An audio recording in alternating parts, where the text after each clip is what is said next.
this riot inside of my veins. Hey love, I'm overcome by desire. How must I wait?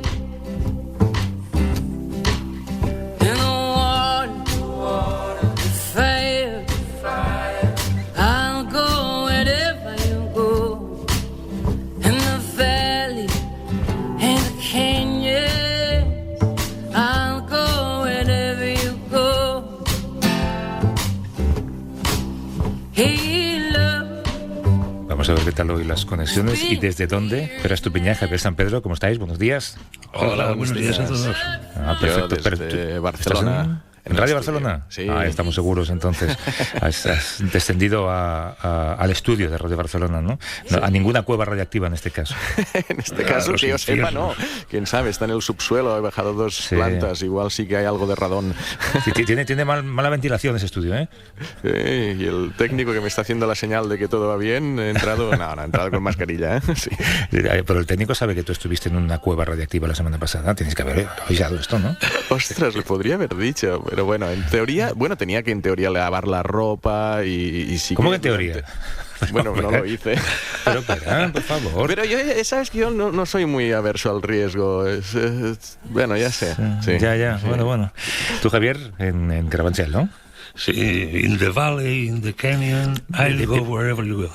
Sí, pensaba en ti esta mañana cuando he escuchado en la desconexión local, yo he escuchado la señal de Radio Madrid y oía a Isabel como decía que, creo, porque yo estoy ahora mismo a 6.000 kilómetros y no sé si es verdad, que abre el rastro hoy. Sí. Esto es así. Y pensando en ti, sí. De repente pensando en ti, he pensado, ¿qué pensará Javier de esto? No sé qué te parece a ti esta idea. Pues me gustaría verlo porque, vamos, yo me lo he oído en la radio hace un rato. Parece que han puesto las casetas separadas, de manera que harán 2 turnos los vendedores, ¿no? La mitad van hoy y la mitad el domingo que viene. Y no sé cuánta masificación habrá por allí. Me gustaría ver cómo lo han hecho. Sí. Mi mente, claro, mi corazón está dividido sobre este asunto porque no parece una gran idea, ¿no? Reabrir el rastro. Por otro lado, claro, es la Torre Eiffel de Madrid, ¿no? El rastro, ¿no? Si descontamos a Cibeles, esta ciudad no tiene otra cosa más que el rastro, así como para atraer al turismo. Y no sé, me gustaría ver cómo... Haciendo amigos, había que llamar esta ayer viví una situación un poco dramática también. O sea, salí a pasear por Barcelona y en Plaza Cataluña había una especie de manifestación de los que reclamaban, se quejaban del cierre de los locales de ocio, ¿no? Y había un fiestón con música y había sí un perímetro para evitar que estuvieran muy juntas las personas, pero alrededor del perímetro todo el mundo apretado porque no se podía estar dentro del perímetro y había un fiestón y evidentemente con las mascarillas en la barbilla y todo eso. Yeah. Pero fue surrealista. O sea, sí, da un poco de cosa. Hoy os me ha olvidado decir que Pere Estupiñán es químico, bioquímico y conduce en la 2 El Cazador de Cerebros, y Javier San Pedro es doctor en genética y en biología molecular y colabora con El País. Tú también esta semana, Javier, publicabas un artículo que hacía referencia a lo que hablábamos la semana pasada, creo, sí. Y hemos hablado en varias ocasiones, y yo cada vez que le doy más vueltas, más me asombra, ¿no? Os contaba que aquí, el jueves que viene, último jueves de noviembre, se celebra Acción de Gracias. Hay una recomendación desde todos los estados, incluso los estados que antes ni siquiera recomendaban llevar mascarilla porque eran duramente republicanos, digamos, hay una recomendación de no hacer celebraciones y de que los alumnos que están en universidades lejos, que no vuelvan a casa, las familias que habitualmente pues hacen de esto una tarde larga y en compañía, que no lo hagan, que no se celebra. Y el mensaje que lanzaba un gobernador que me parece muy válido es la mejor celebración de Acción de Gracias es poder celebrarla el año que viene. Si la celebras este año, a lo mejor el año que viene no la celebras. Yo creo que esto de salvar la Navidad es lo mismo. La mejor manera de salvar la Navidad es asegurarse de que el año que viene tienes Navidad. Sí. Efectivamente, ¿no? O a lo mejor ni siquiera la Navidad que viene, sino es posible que en verano o en otoño que viene las familias se puedan reunir, ¿no? El 25 de diciembre no es más que una fecha arbitraria, ¿no? Y porque no tiene nada sagrado, ¿no? Pero sí, lo de salvar la Navidad es la murga del momento, y además tiene cierta ideologización, ¿no? Como las mascarillas en Estados Unidos, porque son los gobiernos que más atienden a los lobbies económicos, ¿no? Y empresariales los que están intoxicando. Bueno, es que digámoslo claramente, cuando decimos salvar la Navidad, habitualmente quienes lo dicen, que suelen ser políticos con ciertas inclinaciones neoliberales, no dicen salvemos la Navidad para que la gente pueda ser feliz esa noche y cenar con su familia. No, es para que las grandes empresas y los grandes comercios, sobre todo los grandes, más que los pequeños, pues puedan salvar las cuentas del año. No, hombre, ellos lo que dicen es que quieren ver a las familias felices y tal, pues es un mensaje que muy fácil de aceptar por la gente, ¿no? Eso es lo que dicen. Ahora, pues, todos sabemos que hay argumentos económicos que además yo los comprendo, ¿no? Es que, ya hay muchas pequeñas empresas que están sustituyendo o pidiendo sustituir los ERTES por ERES directamente, porque creen que van a tener que echar a la mitad de sus plantillas. Y realmente hay que entender que el problema económico es muy serio, ¿no? Pero con esto, igual que salvamos el verano, ¿no? Solo para enfrentarnos a una segunda ola tremenda a la vuelta del verano, pues si salvamos la Navidad, lo que vamos a ver es poco después de Reyes una tercera ola para la que seguimos sin estar preparados. Esto es algo frustrante, pero si tú quieres, una vez que has reducido los casos lo suficiente, lo que no es el caso ahora mismo, tienes que tener lista un refuerzo de la atención primaria, rastreadores contratados y entrenados, las pruebas, los PCR, los antígenos, etcétera, y seguimos sin estar preparados para esto. Con el agravante, perdona Javier, de que además, como está la vacuna en el horizonte, yo creo que es muy fácil que muchas administraciones, especialmente autonómicas, piensen, bueno, ya queda poco, no vamos a dedicar más dinero a esto, no vamos a de ahí ha habido estos calendarios que han anunciado, ¿no? Desde el ministro de Sanidad hasta el último consejero, primero empezaron a decir que la vacuna iba a llegar en diciembre, luego en enero, luego en febrero, ahora parece que es en mayo, pero en fin, en mayo no va a estar toda la población vacunada. Una cosa es que lleguen las primeras vacunas en diciembre o en enero, cuando lleguen, pues serán unas pocas dosis, ¿no? Solo hay 80 millones de dosis de la vacuna de Pfizer ahora mismo para todo el mundo. ¿Cómo vamos a tener las 80 millones de dosis que necesitamos en España? Porque son a 2 dosis por persona. Esto es utilizar el optimismo, que es cierto, de los expertos, de los científicos, para, de una manera un poco difusa, extenderlo a toda la gestión de la pandemia. Hay que decir que las cifras se están doblando. Parece haber una tendencia, ¿no?, a doblar la tendencia en ciertas comunidades, en particular la Comunidad de Madrid, ¿no? Para sorpresa de todos, no está claro enteramente a qué se debe esta bajada, pero los científicos que colaboran con la comunidad creen que la extensión de los test de antígenos que se están haciendo de manera pues casi masiva tiene mucho que ver con esa bajada. Pero vamos, las cifras siguen siendo muy altas. No podemos normalizar 400 muertos al día, como si eso fuera las magdalenas del desayuno, ¿no? Nos hemos habituado a una cantidad de muertos que si ocurrieran en un autocar, en un avión, serían apertura de los periódicos. Pero aquí se mueren 400 al día, pues están las cifras, están bajando, ya está. En fin. Sí, yo creo que no va a haber una Navidad como las que conocemos.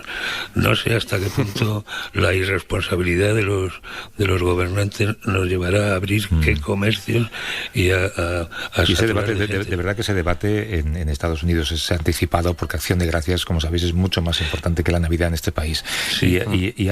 Yo leo y veo y hablo con gente, mucha gente que dice, nadie se va a acordar dentro de 20 años de ese día de Acción de Gracias que celebramos por Zoom, ¿sabes? O por Skype con nuestra familia. Nadie va a decir, qué tristeza cargo conmigo por aquellas Navidades que no pasé con mi familia.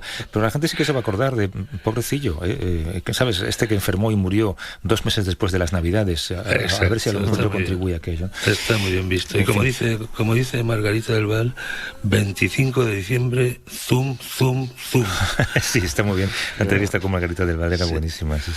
Oye, luego hablamos un poco de esto, porque hay también una pregunta que tú lo has sugerido ahí, Javier, y es el ritmo de producción de las vacunas. Es algo que nos interesaba un poco resolver o aprender un poquito más sobre ello. Pero claro, nos metemos en esto y se nos olvida que hay mucha actualidad científica de la que últimamente hablamos menos, porque estamos agobiados con esto, ¿no? Y una buena parte tiene que ver con el cuidado medioambiental. Science publicaba esta semana un estudio que era realmente alarmante sobre la subida del nivel del mar, que aumenta mucho más rápido de lo que pensaban y vaticinaban los científicos más pesimistas, que ya suelen ser de naturaleza pesimista los científicos. Hay puntos calientes del planeta, y uno está aquí cerca de Washington, en Virginia, en donde ya hay inundaciones casi semanalmente. Es verdad que lo que decía Al Gore en su Verdad Incómoda, ¿no? Como se llama aquel documental, muchas de las previsiones no se han cumplido todavía. Florida sigue existiendo, y yo creo que a estas alturas del 2020 ya anticipaba que iba a estar completamente tapada por el mar, pero parece que no miramos hacia la costa, no prestamos atención a esto, ¿no? Sí. No, el estudio es muy interesante, Primero también por la parte técnica de cómo miden si el nivel del mar, de los océanos, crece 1 milímetro al año, o 2 o 3, y es con satélites. Yo me acuerdo cuando una vez hace unos años estaba en el Goddard Space Center de la NASA alrededor de Washington DC, y estaban construyendo uno de los satélites que envía puntos de luz a la superficie del planeta y los recoge de vuelta para medir las distancias en precisión de si un glaciar está bajando o el nivel del mar ha subido un poquito o no, ¿no? Y lo que se está viendo, hay satélites de este tipo desde principios de los 90, y se pensaba que el ritmo al que subía al nivel del mar era de como 3,3 milímetros al año. Pero ahora este estudio ha visto que en los últimos 10 años esto se está acelerando y ya está a un ritmo de 4,8 milímetros al año. Entonces es interesante porque analizan a ver de dónde viene este agua extra. Primero, después es evaluar si esto es mucho o poco, ¿no? Y ven que 2/3 de esta subida del nivel del mar está relacionada con el deshielo tanto de glaciares, que en latitudes altas, como de la Antártida y del Ártico. Y de Groenlandia, ¿no? Y de Groenlandia, claro, de los glaciares de allí y del Ártico. Y luego también ven que hay un fenómeno curioso que se llama expansión térmica, que es que a medida que va subiendo la temperatura de los océanos, pues también, de alguna forma, el volumen un poquito se expande. Y luego lo que decías de Virginia es interesante, porque también ven que esta subida no es uniforme, porque, digamos, la corteza terrestre y los ciclos oceánicos van cambiando. Entonces hay zonas del planeta, por un lado, que los océanos suben un poquito más que en otros, y luego que la propia corteza, en Virginia, por ejemplo, lo que está pasando, se está hundiendo un poquito también la Tierra. Y esto creo que en el delta del Ebro, aquí en España, también está pasando. Entonces, es interesante. La bajada del suelo en Virginia es parte de la dinámica de placas continentales. Claro. Y eso también afecta a Tortosa, ¿no? Sí, entonces, pero lo más, yo creo que lo más importante es decir, ¿esto es muy preocupante o poco? Bueno, en algunas zonas será más preocupante que en otras, esto seguro, pero lo que deben tener en cuenta quienes sean los encargados de tomar acciones sobre esto es que esto no se va a frenar. O sea, el clima tiene una inercia que ni que ahora hagamos una transición energética, que empecemos... No, es que no. La inercia esta va a continuar. Es decir, las zonas que están a riesgo, el delta del Ebro o otras zonas turísticas o Virginia, deben saber que esto en los próximos 20, 30 años, como mínimo, va a seguir subiendo a este 4,8 milímetros, medio centímetro al año. Pero que si realmente es exponencial, pues podría subir más. Entonces, empezar a plantearse ya escenarios de futuro y qué medidas se deben empezar a tomar poco a poco, sin precipitación, pero sí medidas de adaptación a esta crecida que será imparable. Yo creo que no es el principal efecto del cambio climático, el clima extremo que a veces hemos citado, esos huracanes más masivos, más fuertes a latitudes más altas que podrían llegar a Canarias cuando no han llegado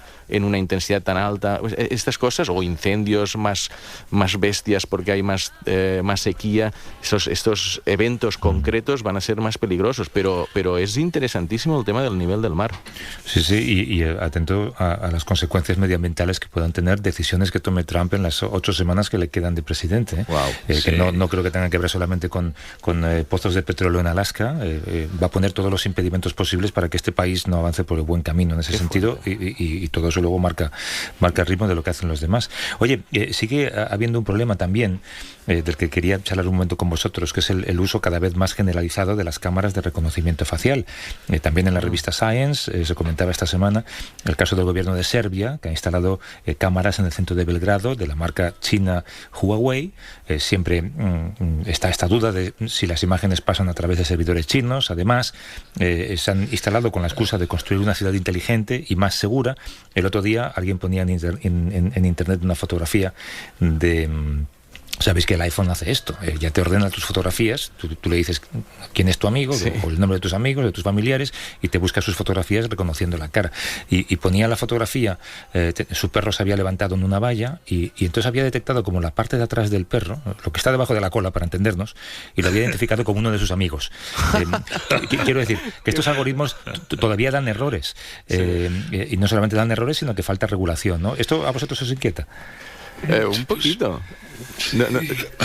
Cada vez hay más preocupación entre la comunidad de científicos de la computación y también entre los juristas, ¿no? Sí. Porque, bueno, por un lado, el sistema no funciona perfectamente, y particularmente en ciertos grupos étnicos, porque los sistemas de inteligencia artificial, como sabemos, esos algoritmos se alimentan de miles y millones de datos, de caras en este caso, ¿no? Para aprender a la imagen muy imperfecta que te da una cámara en una calle, poder cuadrarla con una cara u otra. Y como casi todos esos inputs eran de personas blancas, pues falla muchísimo con cualquier otra etnia, ¿no?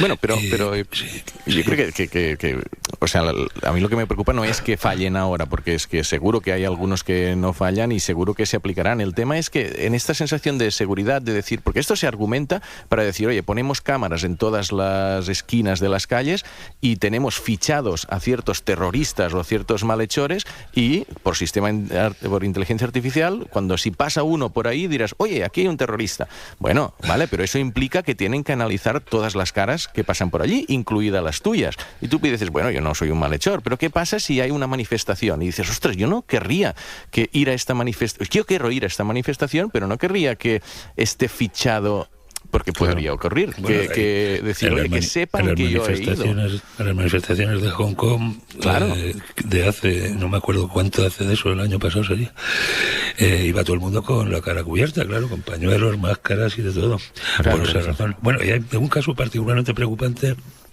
Es lo que China está haciendo en la provincia de Xinjiang, ¿no? Donde viven la mayoría de los uigurs, ¿no? Esta etnia musulmana que está, bueno, muy reprimida por Pekín. Que allí han entrenado a los algoritmos para que distinga si una persona es de esa etnia o bien es tibetano o coreano o de claro, la otra etnia, ¿no? O sea, ahí la cámara ya ni siquiera pretende reconocer a una persona, sino su raza, digamos, ¿no? Claro. Eso casi como... Y entender la acción, eso es interesante. Imagínate en un parking que tengas una cámara que detecte, no solo grabe que alguien está robando un coche, sino que por los movimientos que está haciendo, detecte el sistema de inteligencia artificial que está robando el coche y avise. O sea, yo creo que este es el punto de la inteligencia artificial en las cámaras, que reconoce patrones de caras muy precisos, pero también incluso movimientos, y sabe lo que están haciendo las personas, no es simplemente que los grabe. Ese hombre de Moscú que bajó a tirar la basura y en cuanto subió a su piso llegó la policía a decirle que había violado las normas de confinamiento por bajar a tirar la basura.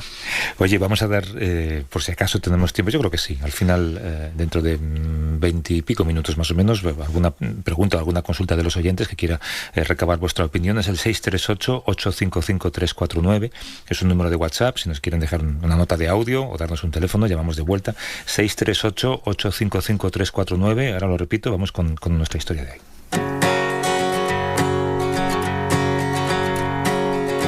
With me, my private, and we'll sail around the world. I will be your Ferdinand, and you my wayward girl. Many nights of talking. Luego lo intentamos guardar unos minutos al final. 638-855-349. Hay una pregunta que nos hacíamos esta semana.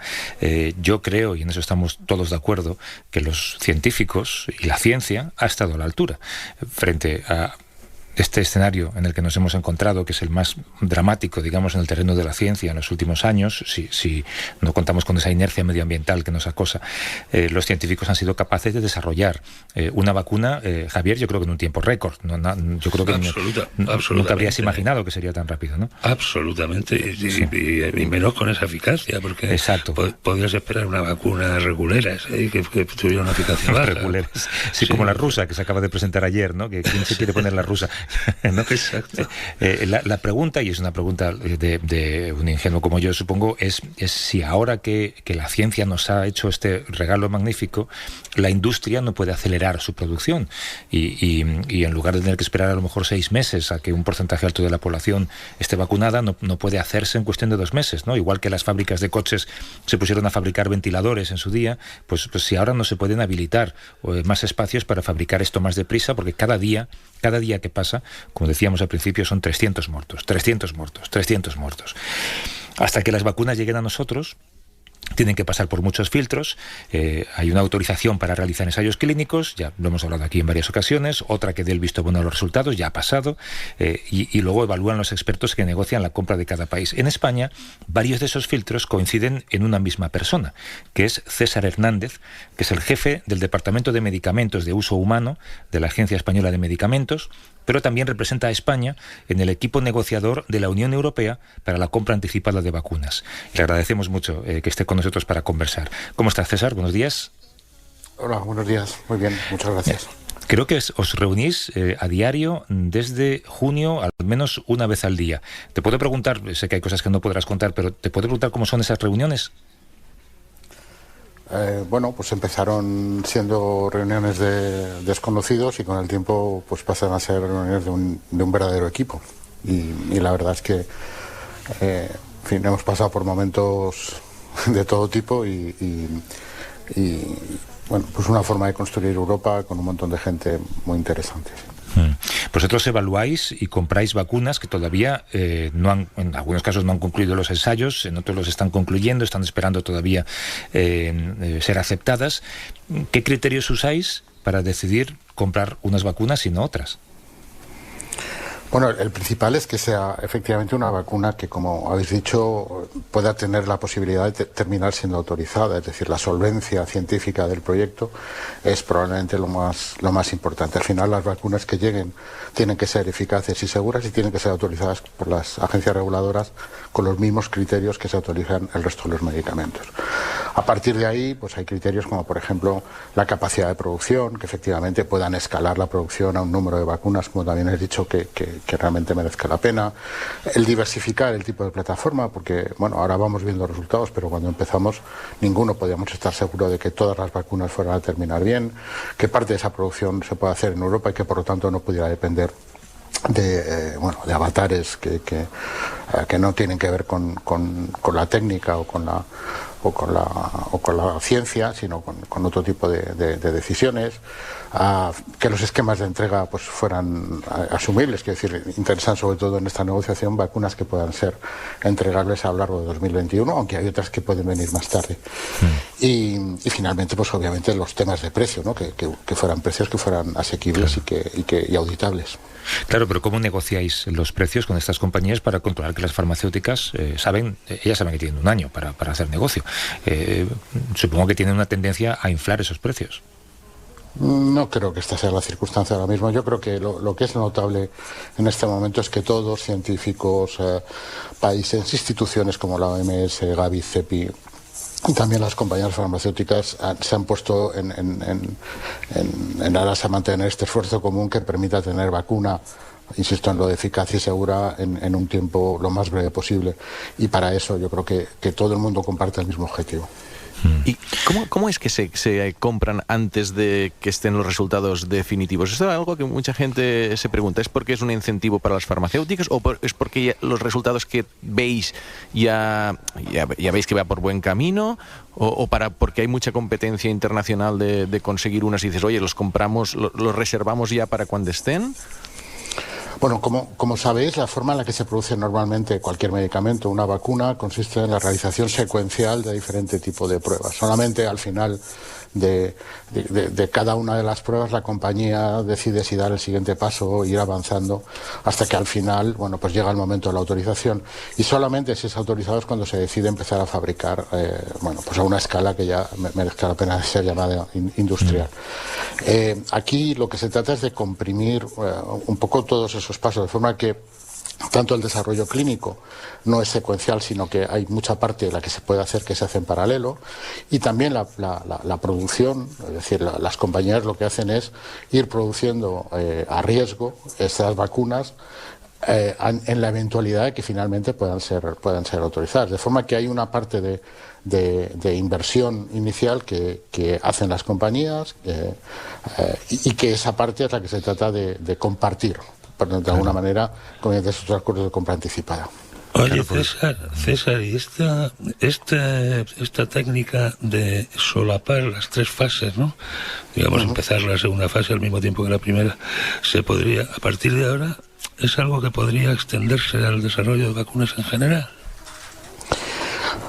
Pues Javier, yo creo que aparte del problema que estamos viviendo sustancialmente, lo que estamos es asistiendo a algo que yo creo que va a cambiar cómo se van a hacer las vacunas en el futuro y cómo se van a hacer un montón de medicamentos, porque realmente las posibilidades que nos abre un mRNA que funcione no solamente están en el mundo de la vacuna, van mucho más allá, y en ese sentido yo creo que estamos asistiendo en directo a un momento que científicamente pues podremos decir que estábamos allí cuando ocurrió. ¿Se va a poder hacer para siempre y para todo? Yo creo que la circunstancia que vivimos es muy especial y que en fin, a lo mejor para situaciones como esta tiene mucho sentido y en otras a lo mejor no tiene tanto sentido. Lo que sí que creo es que hay muchas cosas que la COVID-19 nos han servido para hacer un banco de pruebas de un montón de cosas que probablemente se puedan aprovechar, y entre una de ellas es la que comenta. Se puede agilizar el sistema, se puede afinar el sistema para que sea más fácil que los medicamentos lleguen. Estoy seguro de que muchas de las cosas que estamos viendo vendrán para quedarse. Claro. Oye, déjame hacerte dos preguntas que son muy ingenuas. La primera es, yo no sé cómo funciona el mercado de compra de vacunas desde la posición en la que estás tú, y quiero imaginar que no es como una lonja de pescado donde el que más ofrece más se lleva, pero ¿cabría la posibilidad de que de repente llegue un país con mucho dinero, Arabia Saudí, y diga, compro todas las que hay ahora mismo? No lo creo. Yo a ver, dentro de todo de las implicaciones que tiene la palabra mercado, yo creo que insisto que en este momento lo que estamos viendo es que nos estamos moviendo en un mundo muy racional. En lo que respecta a nosotros, la Unión Europea es un mercado de 450 millones de personas, que probablemente es el más grande. No creo que pueda haber esta situación, porque hay contratos que ya están firmados y en general la gente cuando firma contratos, pues lo que le gusta es respetarlos. Y esto que planteábamos al principio, igual que la ciencia ha trabajado de la manera en la que ha trabajado y con la eficacia que ha demostrado y ha estado a la altura, ¿habría alguna manera de forzar una producción más rápida de vacuna? ¿Existe la forma de, no sé, transformar industrias para que ahora se pongan a fabricar vacunas más deprisa? Yo creo que este esfuerzo se ha hecho. Yo cuando te oía estaba pensando que realmente a nivel mundial, desde luego a nivel europeo, también aquí en España, lo que se ha hecho ha sido una especie de prospección de que, parte industrial se podía poner al servicio del desarrollo de una vacuna y que por lo tanto que pudiera llegar cuanto antes. Y eso es básicamente lo que todos los desarrolladores de vacunas, en fin, no solamente los que están en los acuerdos europeos, sino yo creo que todo el mundo ha hecho, buscar alianzas con aquellos sectores industriales que o bien podían ponerse directamente al servicio o bien con pequeñas modificaciones podían ser adaptables para ponerse al servicio del objetivo común que es tener la vacuna. De hecho, déjame introducir a esta charla a alguien, porque gracias a una firma de César, tú pusiste tu firma en un papel, César, el laboratorio gallego Biofabri es el único autorizado en España para fabricar antígenos de las vacunas que están más avanzadas. Y Esteban Rodríguez es veterinario y es CEO de Biofabri, del grupo Zendal, situado en Porriño, en Pontevedra. ¿Cómo estás, Esteban? Buenos días. Buenos días. Creo que os conocéis, ¿no? Supongo. Sí. Sí, hola Esteban, ¿qué tal? Hola. La compañía de Estados Unidos, Novavax, que ya tiene su vacuna en fase 3, os ha encargado a vosotros fabricar el antígeno para toda Europa. ¿Desde cuándo lo fabricáis? ¿Estáis ya en ello? Estamos. El acuerdo se viene fraguando con la compañía Novavax desde el mes de abril y en el mes de septiembre, después de confirmar que efectivamente esto que han anticipado anteriormente de transformación de plantas de producción biológica que estaban destinadas a fabricación de vacunas veterinarias, pues como cumplen con las condiciones GMP que exige la legislación, la Agencia Española del Medicamento estuvo inspeccionando y nosotros en este tiempo hemos adaptado absolutamente todo para que esas mismas plantas, de forma independiente, son plantas totalmente aisladas, independientes, puedan fabricar las vacunas de humana. Cuando todo estuvo listo, en el mes de septiembre, firmamos el acuerdo con la compañía Novavax y se comenzó la transferencia tecnológica. Realmente se había comenzado ya antes, pero porque pensábamos que todo iría bien, pero oficialmente a partir de septiembre. Y la transferencia tecnológica está hecha y en este momento se ha iniciado la fabricación del antígeno para una vacuna contra COVID procedente de la compañía Novavax. Y tenéis previsto tener entre 200 y 300 millones de dosis listas para abril, creo, ¿no? Sí, más de 300 millones, esa es la idea que estamos en este momento trabajando para que en el mes de abril, con esta fabricación en paralelo a los ensayos clínicos, tan pronto como reciba la autorización de las agencias reguladoras, se pueda poner en el mercado de forma inmediata. Claro, a mí me surgen 1000 preguntas que tienen que ver con la logística, desde dónde va lo que vosotros fabricáis, quién lo empaqueta, quién lo mete en frascos, todo esto, ¿no? Que son preguntas que iremos resolviendo con el paso del tiempo. Pero pues, claro, vosotros, supongo que la empresa que ha desarrollado esa vacuna os envía la cepa del virus y me imagino que os envía algo así como una receta para hacer la vacuna junto con la tecnología para fabricarla. Efectivamente. O sea, la fabricación de una vacuna vírica, por el hecho de ser un virus, necesita replicarse en células. Es decir, por dejar un poco claro el concepto, una bacteria da como consecuencia a otras bacterias por su división. Sin embargo, el virus no da per se otro propio virus. El virus necesita introducirse dentro de una célula para que el núcleo de la célula dé orden con todo el material celular a que se produzcan partículas idénticas a ese virus. Eso se llama replicación. En consecuencia, la vacuna de Novavax, que es a partir de un virus, requiere de unas células en donde el virus se replica para obtener la parte activa de la vacuna, que es el antígeno. Lo que nos han transferido es las células, el virus y la receta, como usted ha dicho, una receta un poco compleja, pero... Ya me imagino que no será... Pero receta. Javier, espera. Sí, yo tenía una pregunta así en contexto para vosotros sobre la rapidez en que hemos tenido vacunas aprobadas, porque hace unos meses los propios científicos, los propios virólogos, si les decías que habría esto, te decían no que fuera difícil, sino que fuera imposible. No sé si esto que comentabais de concentrar fases, de trabajar en paralelo, ¿vosotros pensabais al principio de esta pandemia que se podría avanzar tan rápido, o ha sido incluso una sorpresa para vosotros? ¿Cómo lo habéis vivido esto? Bueno, si puedo yo decir... Sí, César, yo creo que a ver, era algo que como nunca había habido una prueba de concepto, pues evidentemente genera dudas. Pero ya había habido algunas vacunas que se habían desarrollado en plataformas diferentes a las habituales. Y por lo tanto, bueno, cierto indicio de que eso podría funcionar, en fin, que existía, que ya estaba ahí. Y yo creo que otra cosa y esa experiencia también ha servido para basarse en el desarrollo de la vacuna. Y luego una cosa que yo creo que es muy importante decir es que nunca habíamos visto ensayos clínicos con tan ingente número de personas. Es decir, un ensayo clínico de una vacuna habitual, de las que se desarrollaban, pues entre 3.000 y 3.500 personas era un número ya alto para ese ensayo clínico. Aquí estamos hablando de ensayos clínicos de más de 30.000 personas en todo el mundo, lo cual también te permite, digamos, acelerar en ese esfuerzo, es decir, con un mayor número de personas, pues lograr eventos más rápidamente, ¿no? Y yo creo que ese es un factor que... Pero claro, ninguno sabíamos si esto iba a terminar bien o iba a terminar mal, y todavía sigue habiendo incertidumbre. Y César, es que tú estás en una posición que tú sabes muchas cosas que no sabemos en los medios, que no saben ni los científicos. Cuando se dice que Pfizer, o sea, que ¿esperaron a publicar o a anunciar su vacuna después de las elecciones de... ¿Esto es un cotilleo o después de las elecciones estadounidenses para no beneficiar a Trump? ¿Tú crees que puede haber algo de cierto en esto? No lo sé. Yo sí que creo que todas las agencias reguladoras hemos extremado las barreras para que no haya, digamos, una presión que en un momento determinado pudiera hacer saltar alguna de las líneas que no había que cubrir. Y yo creo que tanto la FDA como la EMA, como entiendo que todas las agencias reguladoras del mundo, se han, entre comillas, blindado a cualquier otro tipo de presión, que obviamente en estas situaciones también hay que entenderlo, existe.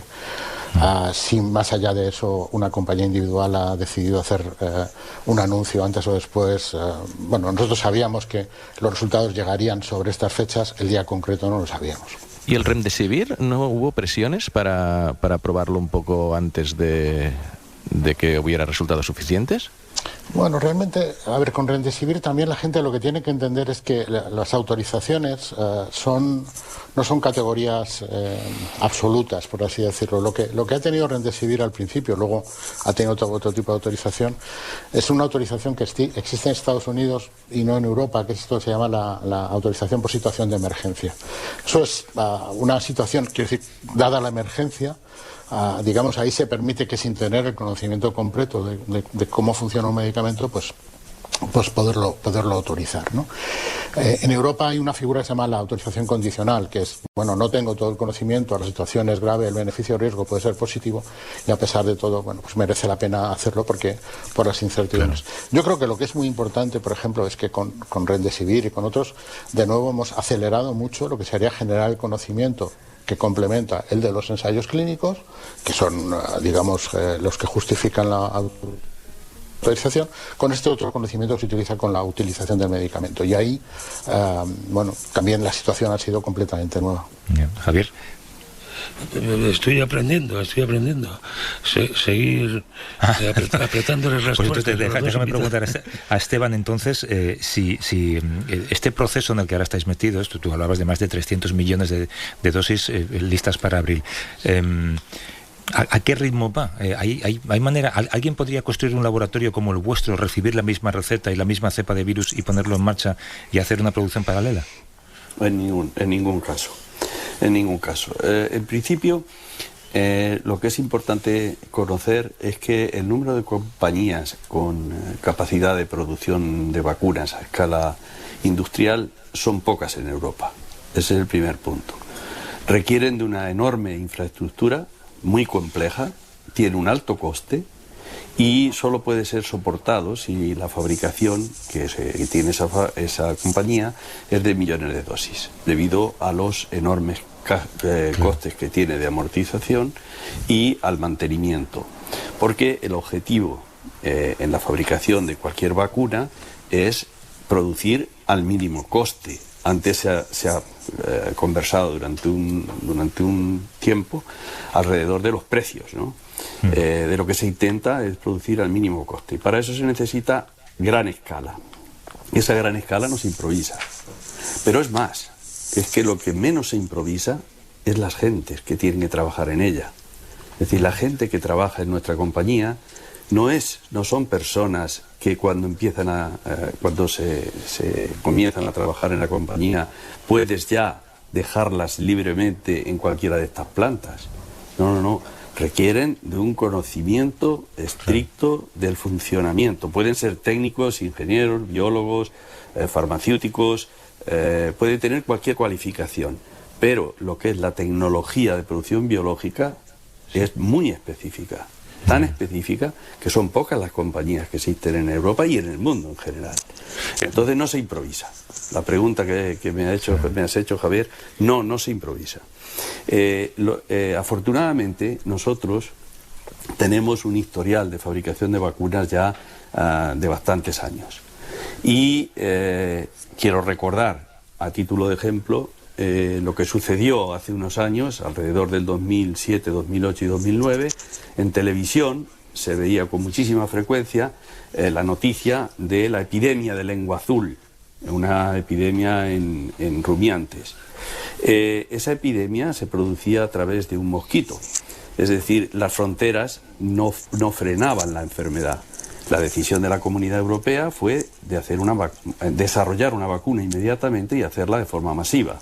Se hizo un desarrollo urgente y se puso en mano de los estados de forma urgente. Nuestra compañía fue la que más dosis fabricó para toda Europa, para Alemania, para Francia, para Bélgica, para Portugal, para España. Es decir, sabemos lo que es eso. Pero no se improvisa. Vosotros trabajabais en muchos, si no entiendo mal, en vacunas animales. ¿Es muy diferente hacer vacunas para animales que para humanos? O sea, el proceso quizás de fabricación no, pero las fases clínicas No. Cuando tú, cualquiera que tenga una mascota y lo lleve a vacunar al veterinario, cuando le ponen una vacuna, la vacuna tiene que ser segura y eficaz, exactamente igual. Qué bueno. Es decir, el comportamiento debe ser el mismo. ¿Qué pasa? Que en todo lo que es el proceso de fabricación, con independencia del proceso en sí, tienes que estar seguro de la cualificación de equipos y la cualificación de la planta para garantizar, más aún si cabe, el que el producto es tan puro y tan estéril como debe ser. Es decir, hay un plus, pero un plus que dentro de lo que son las reglas GMP que hay que respetar, en cuanto a la fabricación, en cuanto al proceso en sí, es igual una vacuna para un animal que para una persona. Oye, te agradezco mucho la conversación. Es Esteban Rodríguez, que es veterinario y CEO de Biofabri, del grupo Zendal. Ese laboratorio es el único autorizado en España para fabricar antígenos de las vacunas que están en su fase más avanzada. Y por cierto, habéis escogido, y me encanta, Porriño, Pontevedra. No sé si es que sí. Podías estar en Silicon Valley, supongo, pero me encanta que sea Porriño, Pontevedra. Es un buen sitio para tener la sede. Un abrazo, Esteban. Muchas Hasta gracias. Luego. Y a César Hernández, es jefe del Departamento de Medicamentos de Uso Humano de la Agencia Española del Medicamento e integrante del equipo negociador de la Unión Europea para la compra anticipada de vacunas. Es un hombre con un enorme trabajo al que además le debemos mucho últimamente. También te agradezco mucho este diálogo, César. Un abrazo y suerte con todo. Muchas gracias, un placer. Hasta luego. Y Javier y Pera, por lo menos una llamada, ya que lo había dicho antes. Creo que nos espera al teléfono Ángeles de Avilés. ¿Cómo estás, Ángeles? Buenos días. Hola, buenos días. ¿Qué tal? Bien. Escuchándolos atentamente. Pues cuéntame, ¿alguna pregunta para ellos? Pues mira, quería ver cómo valoraban lo que se comenta de la nueva ley educativa, porque aparte de todo lo de las escuelas concertadas, a lo que es curricular, yo lo único que he oído es que la filosofía se mantiene como optativa, pero es que todas las materias de ciencias son optativas. A partir de cuarto de la ESO, un alumno puede no cursar nada de ciencias, todo es optativo. Y de las asignaturas de ciencias no se oye, solo se oye que la filosofía es optativa. Entonces, ¿qué les parece ahora que dicen que la ciencia nos tiene que salvar y que gracias a la ciencia vamos a salir de esto, pero en las leyes educativas eso no se traslada? Gracias, Ángeles, un abrazo. Espera, Javier. Hubo esta polémica con las matemáticas, ¿no? que dejaban de ser obligatorias en el bachillerato. Pues por supuesto todos los matemáticos están en contra de eso, y la mayoría de los científicos, porque vivimos en un mundo controlado por las matemáticas enteramente, ¿no? Desde los sistemas de inteligencia artificial hasta lo que escribimos en un ordenador, y no parece una gran idea, ¿no? Que os tengo que despedir, ha sido edición larga y aún así se me ha hecho corta. Javier San Pedro y Pera Estupiñán, como siempre, mil gracias, un abrazo. Abrazo. Hasta luego. Hasta luego.